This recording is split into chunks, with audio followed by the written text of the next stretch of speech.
우리 같이 인사 나누겠습니다. 잘 나오셨습니다. 네, 은혜 받고 돌아갑시다. 이 시간에는 요한복음 14장 12절부터 14절 말씀까지 읽었습니다. 말씀의 제목은 하나님을 초라하게 만들지 맙시다입니다. 하나님을 초라하게 만들지 맙시다. 한 대형 백화점에 도둑이 들었습니다. 도둑이. CCTV를 확인해 보니까 도둑이 밤중에 백화점 안에 자기 혼자니까 얼마나 신났겠어요. 1층부터 10층까지 다 헤집고 다니는 거예요. 그리고 나서는 날이 새기 전에 도둑이 백화점을 빠져나갔습니다. 근데 이상한 것이 1층부터 10층까지 도둑이 누비고 다녔는데 정작 이 도둑이 백화점을 나갈 때는 아무것도 안 갖고 나가는 거예요. 근데 CCTV에 표정이 잡혔는데요. 도둑이 나가면서 씩 웃고 나가는 거예요. 자, 나중에 알고 보니까 이 도둑이 밤새도록 백화점 안에서 한 일이 뭐냐? 가격표를 다 뒤바꿔 놓은 거예요. 10만 원짜리는 1,000원이라고 붙여놓고 1,000원짜리는 100만 원이라고 붙여놓고 다 바꿔놓은 거예요.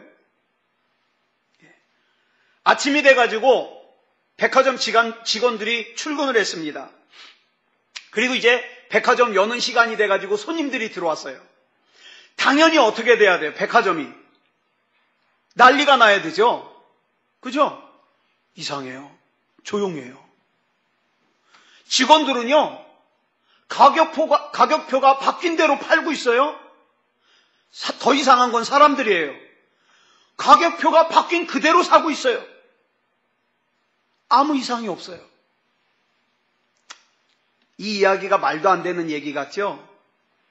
그런데요, 이 말도 안 되는 얘기가 실제로 에덴 동산에서 있었습니다. 어느 날 도둑 마귀가 에덴 동산에 가가지고는 가격표를 바꿔놔 버렸어요. 근데 이 악한 마귀가 오늘날도 가격표를 바꿔놓고 있어요. 그래서 많은 사람들이 자존심 상했다고 자살하고, 그죠? 대학 떨어졌다고 자살하고, 아니, 대학은 결과도 안 나왔는데 시험 보고 나가지고 시험 잘못 봤다고 자살하고, 취직 못했다고 자살하고, 애인한테 차였다고 자살하고, 막 뒤죽박죽이에요. 무엇이 옳은지 무엇이 옳지 않은지, 무엇이 진정한 중요한 가치가 있는지, 무엇이 가치가 중요하지 않은지, 이 가격표를 다 바꿔놔 버렸어요. 그런데 많은 사람들이요, 이 도둑 마귀가 바꿔놓은 그 가격표대로 가치가 없는 것을 생명보다 귀하게 여기고 진짜 중요한 가치가 있는 것은 하찮게 여기면서 살더라는 거예요. 하나님께서 처음 사람인 아담과 하와를 에덴 동산에서 살게 하셨습니다. 여러분, 이 에덴이라는 이름의 뜻이 뭔지 아세요? 이 에덴이라는 이름의 뜻이요, 행복, 기쁨, 풍요, 이런 뜻을 가지고 있어요. 즉, 하나님께서 이 동산을 에덴이라고 이름 지으신 이유가 뭘까요?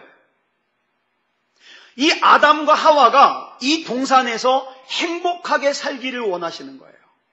기뻐하며 살기를 원하시는 거예요. 풍요를 누리면서 살기를 원하시는 거예요. 그런데 도둑 마귀가 가격표를 바꿔놔 버렸어요. 그래가지고 이 아담과 하와가 하나님이 주신 그 소중한 가치, 나에게 담으신 하나님의 형상, 하나님의 기대하심, 하나님의 약속하심을 갖다가 가치 없이 여겨버리고 하나님이 절대로 먹지 말라고 한 선악과를 따먹음으로 말미암아 행복이요, 기쁨이요, 풍요의 장소인 에덴 동산을 잃어버리고 말았습니다. 그렇다면 지금 저와 여러분의 삶은 어떻습니까?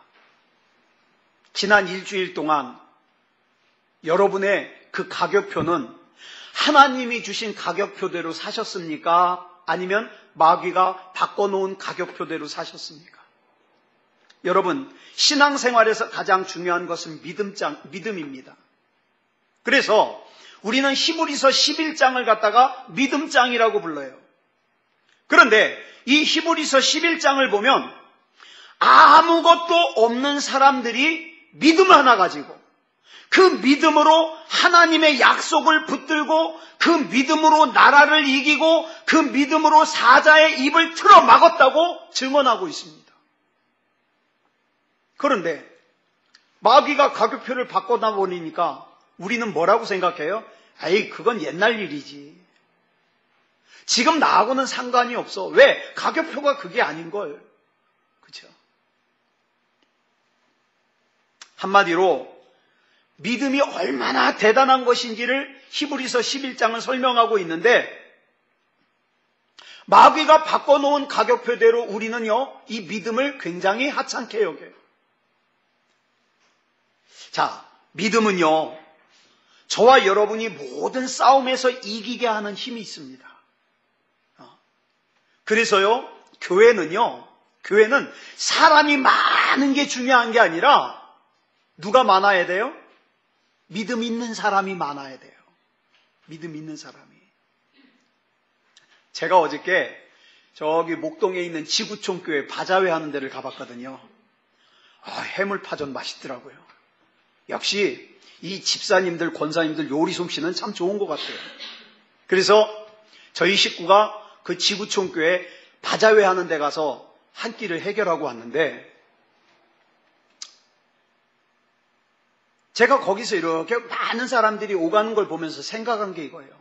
이 사람들이 정말 믿음을 가진 사람들이라면 이 교회는 굉장히 강력할 것이다. 왜요? 믿음이 힘이니까. 믿음. 교회는요, 사람이 많아지는 데 관심을 가져야 되는 게 아니라 믿음이 많아지는 데 관심을 가져야 돼요. 믿음이. 혹시 여러분 가운데 약점 있는 분이 있습니까? 나는 머리가 나빠서 약점이야. 또는 나는 많이 배우지 못한 게 약점이야. 나는 가난한 게 약점이야. 우리 친구 얘기했죠. 우리 친구 목사님. 우리 친구 목사님이 약점이 생겼어요. 머리카락이 없는 게 약점이야. 다 빠졌어요. 다 빠졌어. 가발 쓰고 다녀요. 자, 그런데요, 약점이 있죠? 성경에 보니까 야곱을 보세요. 이 야곱은요, 하나님의 사자와 씨름을 하다가 환도뼈가 부러졌어요. 그래서 그 뒤로는 어떻게 해요? 다리를 절며 다녀요. 장애인이 된 거예요. 그런데 여러분, 이 야곱은요, 다리가 온전할 때보다 하나님의 사자와 씨름하고 이 환도뼈가 부러져가지고 장애인이 되고 난 이후의 인생이요, 더 강력한 인생을 살았어요. 왜요? 믿음이 생기니까 약점을 뛰어넘더라는 거예요. 약점을.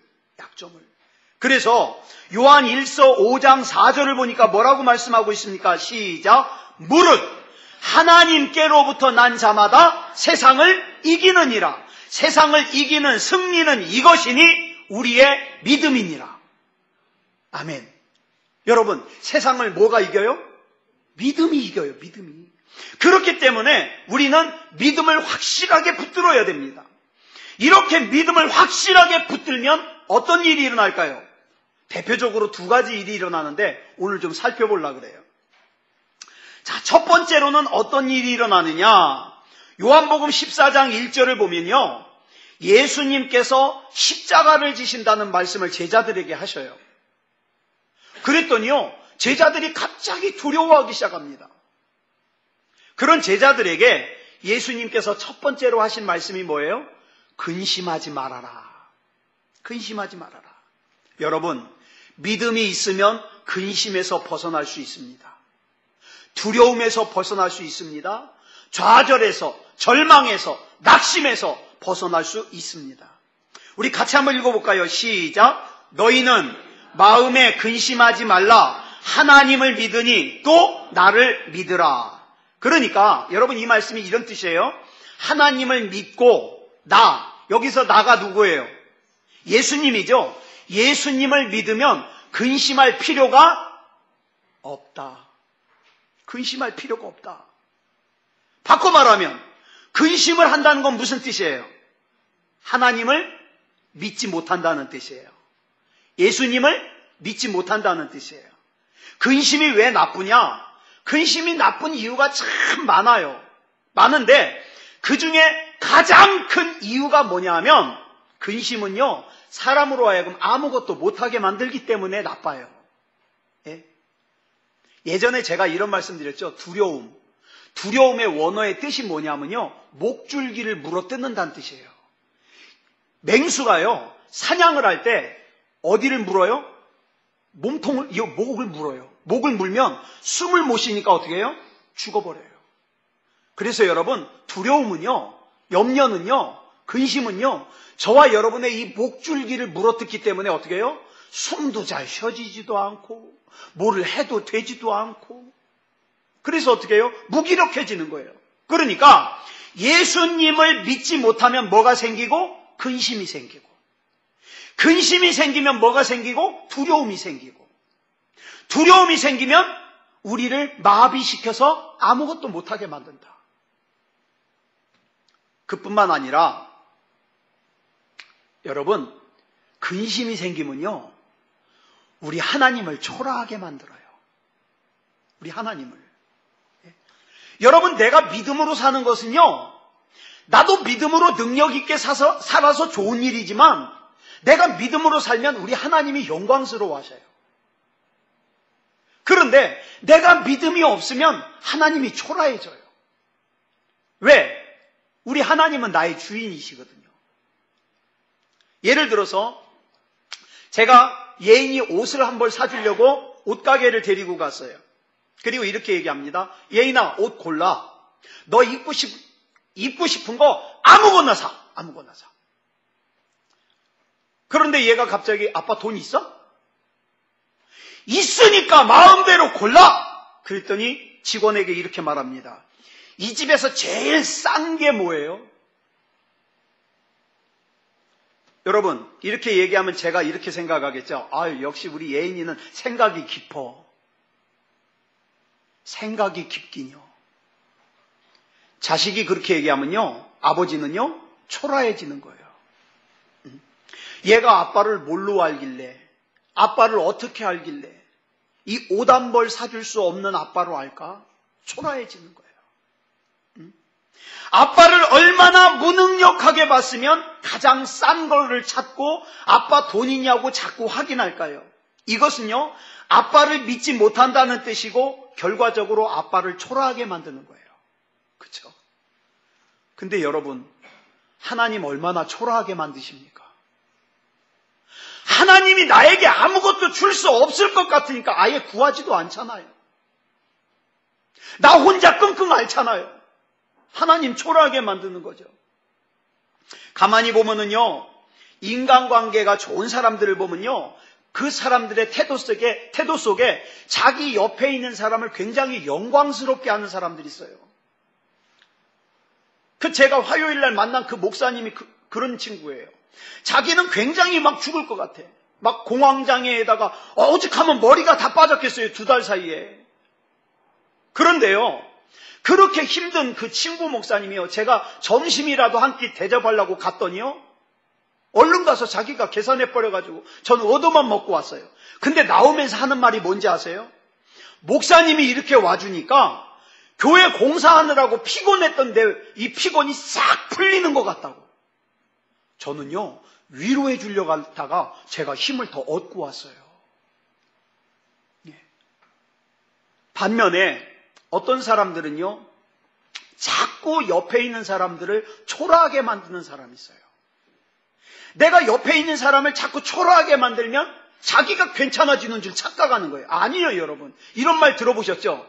내가 아내를 갖다가 왕비로 만들면 나는 저절로 뭐가 돼요? 왕이 돼요. 근데 내 아내를 갖다가 몸종 3순위로 만들어버리면 나는 누가 돼요? 난 삼돌이가 되는 거예요. 그렇죠? 예. 여러분, 자꾸 내 남편을 초라하게 만들고 내 아내를 초라하게 만들고 내 부모를 초라하게 만들고 내 자녀를 초라하게 만들면 나 역시 영화로워질 수가 없는 거예요. 그보다 더 중요한 게 있죠. 하나님을 초라하게 만들면 안 돼요. 하나님을. 여러분, 어려운 일에 앞에 있을 때 하나님께서 나와 함께 계신데 내가 무슨 걱정이에요? 내가 하나님께서 나와 함께 계시니까 나 두려울 것 없어요. 그러고 나아가면요, 우리 하나님이 얼마나 영광스러우시겠어요. 야, 내가 네 사정 다 아는데 어떻게 이렇게 말할 수 있어? 야, 내가 너 때문에 정말 산다. 그렇죠? 하나님이 다윗을 보시니 마음에 맞는지라. 내가 이 다윗을 통해서 내 일을 이루리라. 하나님이 그러셨어요. 반대로 하나님을 신뢰하지 못하는 사람은 기도 한마디도 하지 않고 어떻게 혼자 끙끙 앓아요. 그리고 사람 미워해요. 증오해요. 내 인생은 저주받았대요. 부모 잘못 만나서, 누구 잘못 만나서 맨날 그런 탓만 하면서 누가 건들면 싸우자고 대들고 하나님 초라하게 만드는 사람이에요. 여러분, 사무엘상 1장에 보면 사무엘의 어머니 한나라는 여자가 나옵니다. 이 한나라는 여자를 보면요, 하나님께 영광을 돌리는 여자였어요. 어떻게 영광을 돌렸느냐? 이 여자가 아들이 없어가지고 고민이었는데, 그래가지고 어느 날 교회에 가서 열심히 간절하게 기도하고 있는데 엘리 제사장이 와가지고는 어떻게 해요?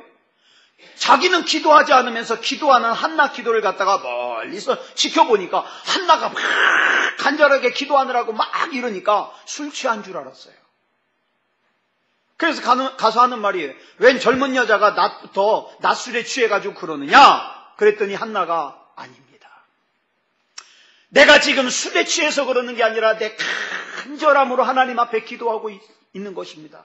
그러면서 자기 사정을 얘기하니까 엘리 제사장이요. 여러분, 엘리 제사장은요, 영적이지 못한 사람이에요. 성경에 보면 엘리는 제사장이면서 기도했다는 내용이 한 번도 안 나와요. 맨 누웠다, 앉았다, 남의 기도하는 거나 들었다. 이건 저랑 취미가 비슷해요. 남의 기도하는 거나 이게 엘리 제사장이에요. 영적이지 못한 사람이에요. 많은 사람들이 이렇게 핑계를 댑니다. 우리 목사님은 영적이지 못하기 때문에 내가 이래. 아니요, 천만에. 그건 자기 때문이에요. 한나 보세요.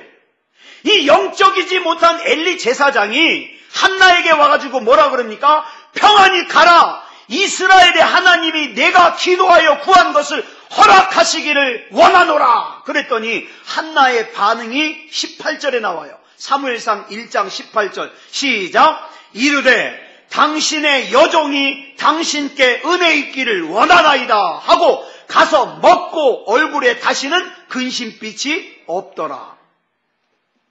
이런 태도가 하나님을 영광스럽게 하더라는 거예요. 그러니까 하나님이 기뻐하실 수밖에 없죠. 한나는요, 하나님께서 응답하실 것을 믿었기 때문에 근심의 빛을 없앨 수가 있었어요. 이것이 바로 하나님의 응답에 대한 확신이고 신뢰입니다. 이것이 하나님을 영광스럽게 하는 거예요. 그런데 자꾸 하나님 진짜 주실 거예요? 하나님 언제 주실 거예요? 확인하고 의심하고 캐물으면 우리 하나님을 초라하게 만드는 거예요. 초라하게. 신약에서 믿음으로 하나님을 영광스럽게 한 사람이 또 한 사람 나오죠. 누구냐면 누가복음 7장과 마태복음 8장에 나오는 백부장이에요. 이 백부장의 믿음이 예수님을 영광스럽게 했어요. 어느 날 이 백부장의 하인이 병이 걸렸어요. 그래서 예수님께 찾아와 가지고서는 고쳐달라 그래요.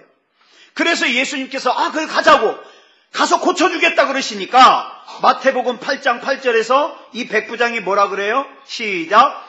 백부장이 대답하여 이르되 주여 내 집에 들어오심을 나는 감당하지 못하겠사오니 다만 말씀으로만 하옵소서. 그러면 내 하인이 낫겠사옵나이다. 뭘 친히 오십니까?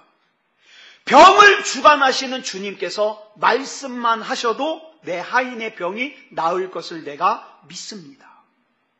예수님의 말씀의 능력을 믿은 거예요. 이 백부장의 믿음을 확인하시고 예수님이요 흥분하셨어요. 여러분, 제가 예수님을 좀 잘 압니다. 근데 이분은요, 잘 흥분하지 않으시는 분이에요.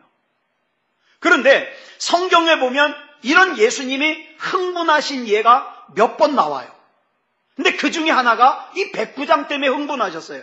10절에 보니까 뭐라 그럽니까? 예수께서 들으시고 놀랍게 여겨.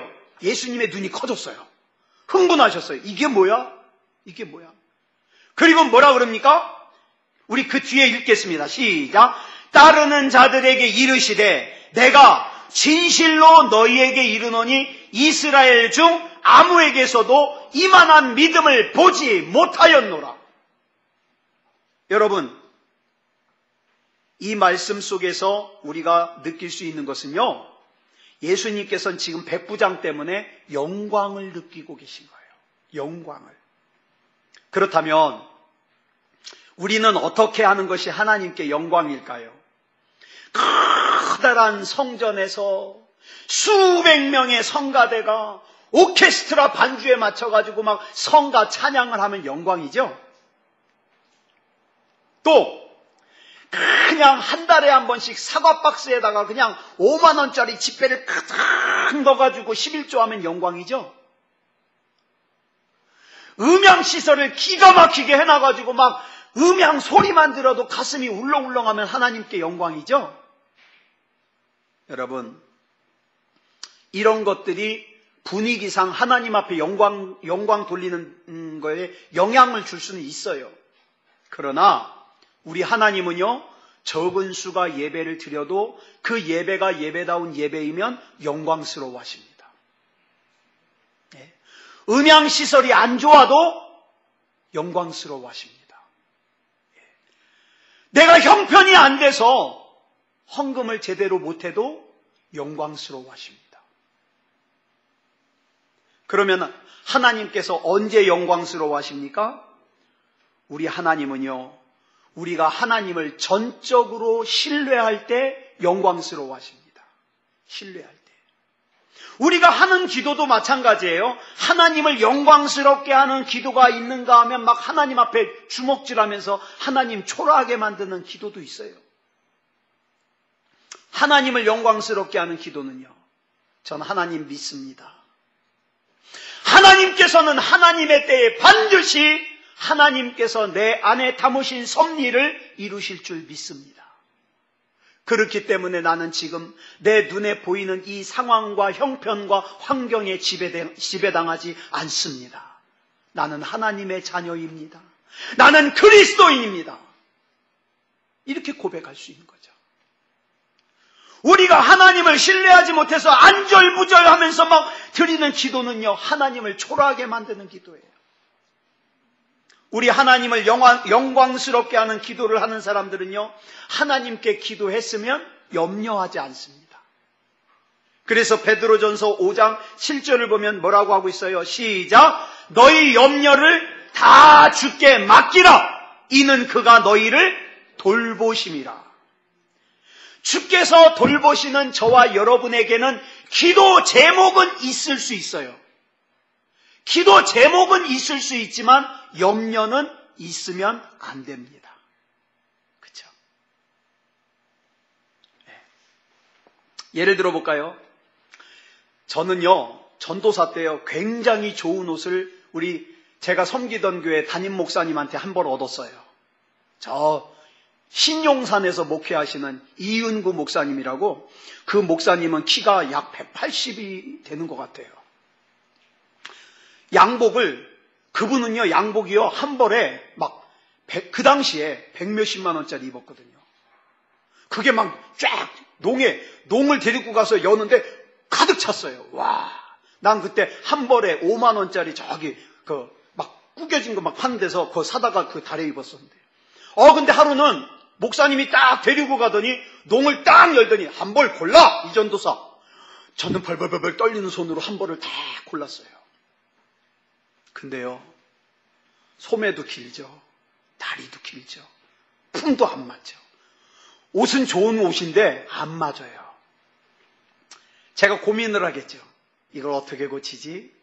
몸통에 맞추면 팔이 이상해지고, 팔을 지키다 보면 몸통이 이상해질 거고, 제가 고민을 했겠죠. 고민할 필요 있어요, 없어요? 없어요.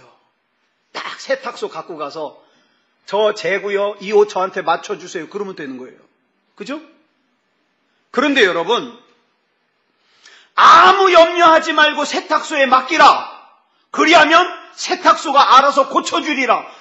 제가 앉아가지고 그 옷을 부둥켜 안고 어떻게 하면 팔목이 맞을까? 어떻게 하면 몸통이 맞을까? 이 고민하면 뭐예요? 바보예요, 바보. 저와 여러분은 하나님을 믿습니다. 그죠? 그런데 그 하나님께서 뭐라고 말씀하셔요? 염려를 주께 맡기래요. 왜냐하면 주님께서 너를 돌보시기 때문이래요. 그런데 여전히 내 문제를 내가 틀어안고 고민하고 밤잠 못 자고 눈물 흘리고 그러면 뭐예요? 바보예요. 바보.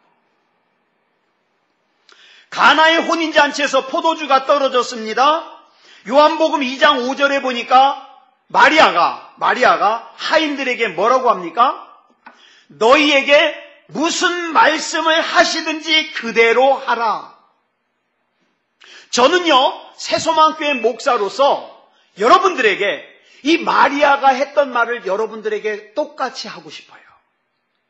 하나님께서 여러분에게 뭐라고 말씀하시든지 그대로 하십시오. 그대로 하십시오. 자, 마리아가 예수님께서 어떻게 포도주를 만들 것인가 알아서 이렇게 얘기한 거예요? 몰라요. 마리아 몰라요. 모르지만 믿고 맡기는 거예요. 믿고 맡겼더니 어떻게 했습니까? 상상할 수 없는 방법으로 물로 포도주를 만드는 기적을 예수님께서 행하셨습니다. 기억하십시오. 우리 따라할까요? 이건 중요하니까 따라하겠습니다. 우리는 답을 알고 사는 존재가 아니라 주님께 맡기는 믿음으로 사는 존재다. 예, 이게 그리스도인이에요. 이게. 그래서 시편 37편 5절을 보니까 이렇게 말씀하고 있어요. 내 길을 여호와께 맡기라. 그리하면 그가 이루시고. 문제를 하나님께 맡기고 하나님을 의지하면 하나님께서 이루신다는 거예요. 자, 그러면 두려워해야 돼요? 안 해야 돼요? 안 해야 돼요. 또 한 가지. 믿음으로 사는 사람은요, 그러면 뭐냐? 그냥 근근히 그냥 버티기만 하면 되냐? 아니요. 믿음으로 사는 사람은 큰 일을 합니다.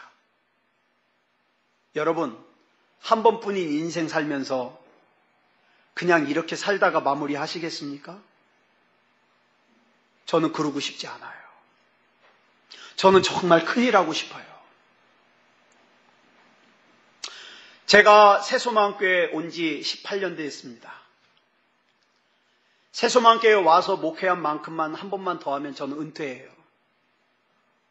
그런데요, 제 기도는 여전합니다. 하나님, 저 큰일 하고 싶어요. 사람들에게 유명해지고 싶어서 큰일 하고 싶은 게 아니라 하나님의 나라가 이 땅에 임하는 데 있어서 저도 한 부분을 담당하고 싶어요. 큰일 하고 싶어요. 여러분, 그런데 본문 12절에서 예수님께서 뭐라고 말씀하셔요? 시작. 내가 진실로 진실로 너희에게 이르노니 나를 믿는 자는 내가 하는 일을 그도 할 것이요 또한 그보다 큰 일도 하리니 이는 내가 아버지께로 감이라. 여러분, 전에 말씀드렸어요. 예수님께서 진실로라는 말씀을 자주 하셔요. 진실로. 그런데 이 말을 헬라어로 바꾸면 뭐냐? 이 진실로가 아멘이에요. 아멘. 근데 예수님께서 중요한 말씀을 강조하실 때마다 사용하신 말씀이 뭐냐? 아멘이에요. 근데 거기다가 아멘을 2번 하면 아멘 그러면요, 이거 굉장히 중요한 말씀이에요. 굉장히. 근데 성경에 보니까 예수님께서 진실로로 강조하신 말씀이 25번 나와요. 제가 세봤어요. 25번 나와요. 진짜 중요한 말씀들이에요. 여러분, 다른 말씀 나는 읽기 싫다. 난 시간이 너무 없다. 그러면요, 진실로 들어간 말씀만 찾아가지고요, 여러분 그건 써붙여 놓으세요. 능력 있는 삶을 사는 그 가이드북이에요. 자, 그런데 이렇게 중요하게 여기는 말씀 중에 하나가 본문 12절에 나오는 말씀이에요. 주님을 믿는 자는, 그러니까 여기서 믿는다는 것은요, 제가 요즘 강조하죠. 믿음다운 믿음으로 주님을 믿는 자는 뭐도 할 것이요? 주님께서 하시는 일도 할 것이요. 더 중요한 것은 그보다 큰 일도 할 것이다. 큰 일도.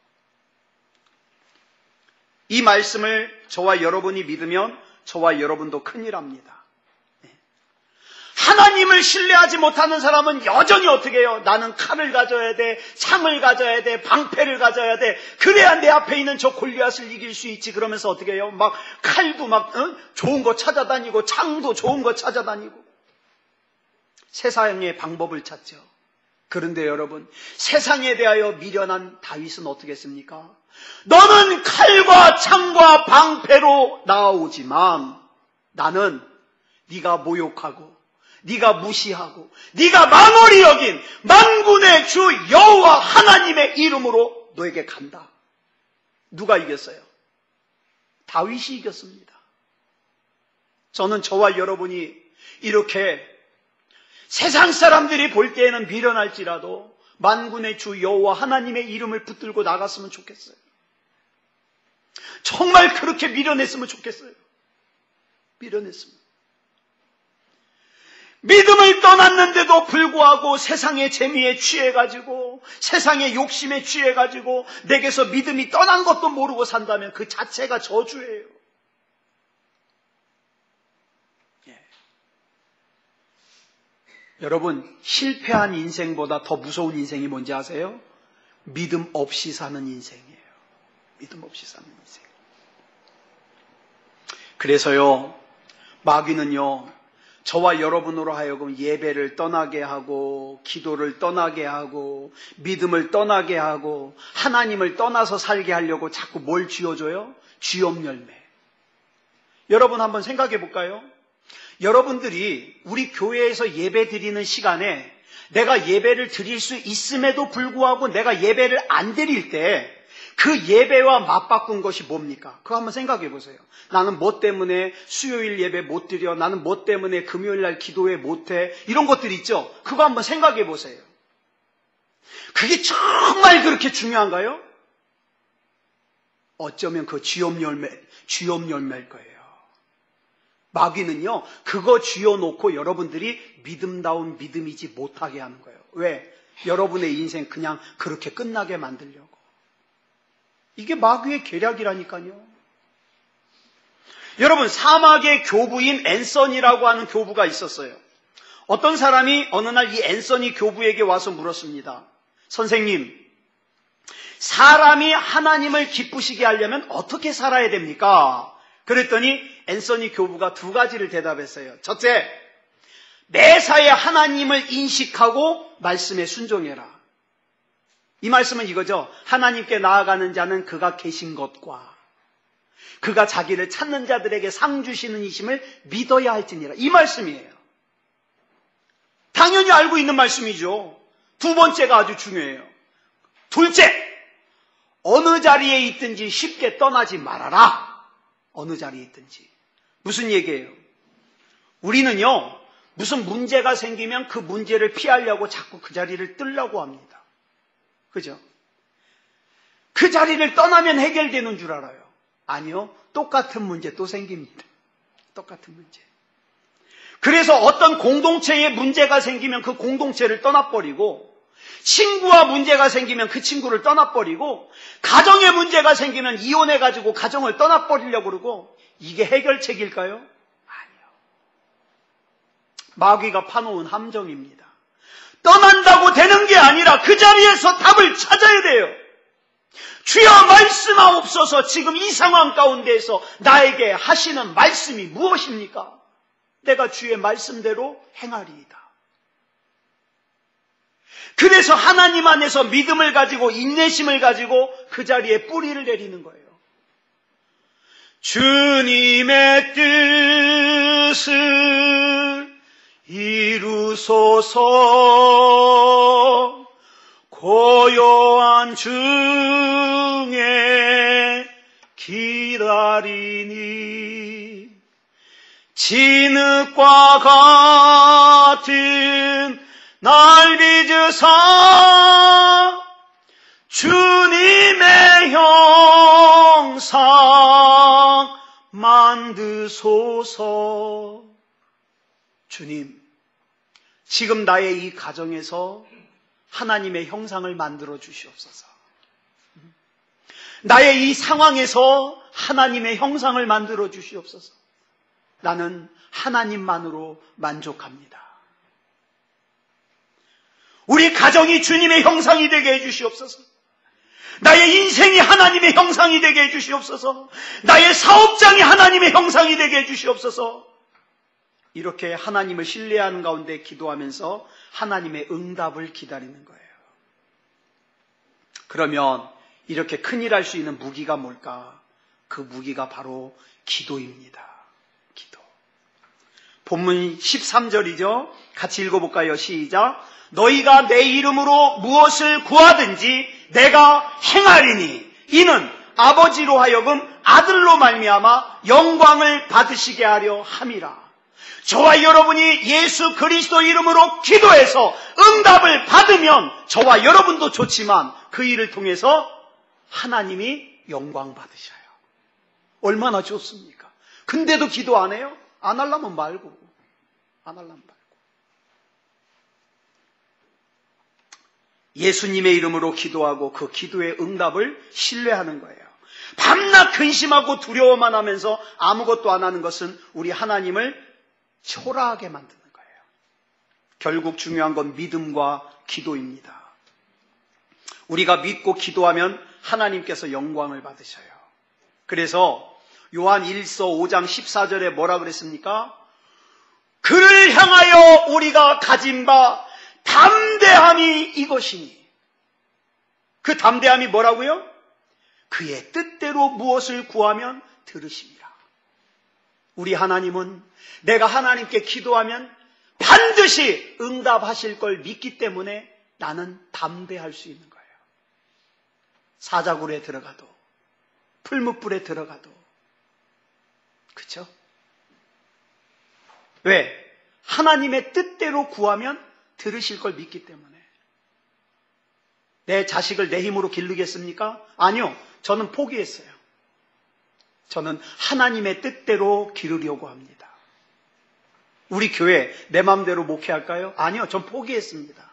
하나님의 뜻대로 목회할 거예요. 왜? 하나님이 들으실 걸 믿기 때문에. 믿음으로 승리해서 우리 하나님이 자랑스러워하는 저와 여러분이 됐으면 좋겠습니다. 우리 반주 준비해 주시고요. 우리 그 마음을 담아서 이 요한일서 5장 14절을 가지고 만든 찬양이 있거든요. 그를 향하여 우리가 가진 바 담대한 것이 이것이니. 곧 그게 뭐예요? 그의 뜻대로 무엇을 구하면 들으십니다. 우리 이 가사 생각하면서 우리 같이 찬양하고 합심으로 기도하겠습니다.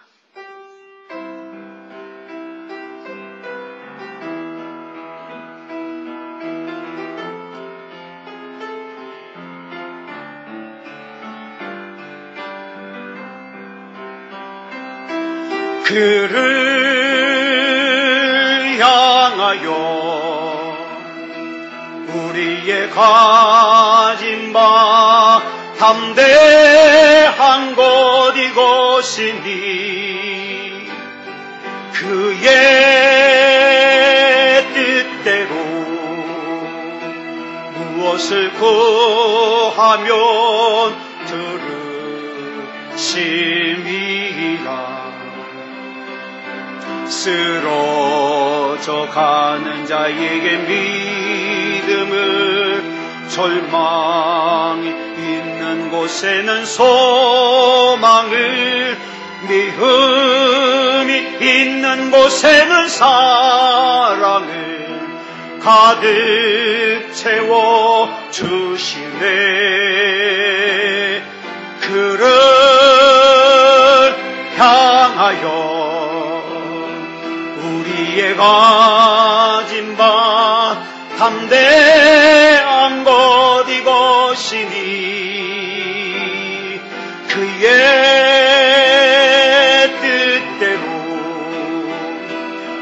무엇을 구하며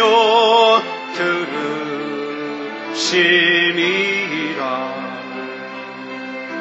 예수는 우리를 인도하는 참길, 우리의 눈을 뜨게 하는 진리, 고통 중에 위로가 되시는 우리의 영원한 생명. 그를 향하여 우리의 가진 바 담대한 것 이것이니, 그의 뜻대로 무엇을 구하면 들으심이라.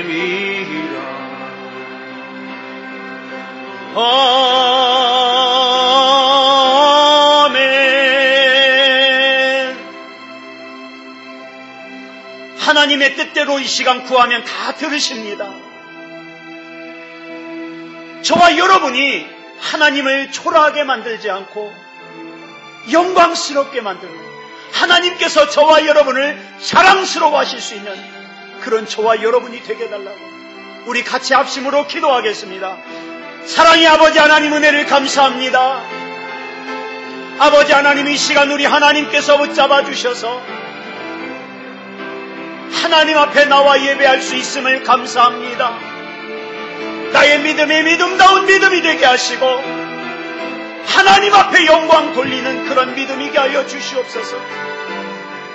사랑의 아버지 하나님, 하나님이 나 때문에 자랑스러우셨으면 좋겠습니다. 내 눈에 보이는 것이 어떠하든지, 내 손에 잡히는 것이 어떠하든지, 내 귀에 들리는 말이 어떤 말이든지, 하나님이여, 하나님께서는 내 안에 담으신 하나님의 섭리를 이루실 것을 믿습니다. 끝까지 하나님 안에서 기도하기를 멈추지 말게 하시고 믿음다운 믿음으로 하나님을 예배함으로 온전히 하나님 앞에 바로 설 수 있도록 인도해 주시옵소서. 우리 하나님께서 붙잡아 주셔서 아버지 하나님의 나의 삶 가운데, 나의 무너진 삶 가운데서 일어나는 것이 하나님의 뜻임을 알게 하시고 하나님 앞에 기도하기를 주저하지 말게 하여 주시옵소서. 우리 하나님이 책임져 주시옵소서. 우리 하나님 붙잡아 주실 줄 믿사오며 그리스도 예수님의 이름으로 간절히 기도드렸사옵나이다. 아멘.